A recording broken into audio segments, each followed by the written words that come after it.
this video, we're going to take a look at the staff-assisted web portal of Weevio Q.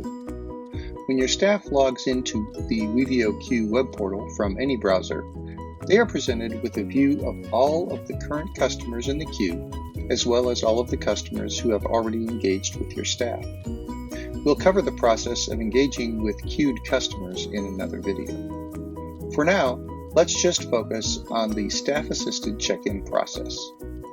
This would be used whenever a customer has not already signed in via the Weevio Q kiosk, but you still want to track analytics of staff engagement. Perhaps you've decided you don't want the customers to check themselves in, or your staff isn't currently engaged with another customer. You want your staff to engage with the customer as soon as possible. It makes no sense to make the customer check themselves in if a staff member is immediately available. If you're using the Apple Appointment Scheduler or PIMS integrations, you'll want to check your customers in this way, even though they'll be going immediately from being queued to engaged with your staff. More on available integrations in another video. To begin with staff-assisted check-ins, click the Check-in Customer button at the top of the page. This will open a window very similar to the Weevio Q kiosk covered in the previous video.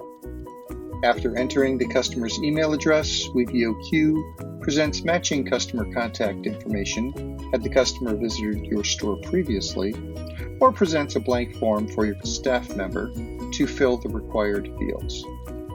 Since your staff is completing the form on behalf of the customer, it is recommended that as much of the information be filled in here, even though some of the fields are flagged as optional. Upon completion, the customer is added to the queue where the staff member can continue with the engagement from there. In the next video, we'll cover how your staff engages with queued customers.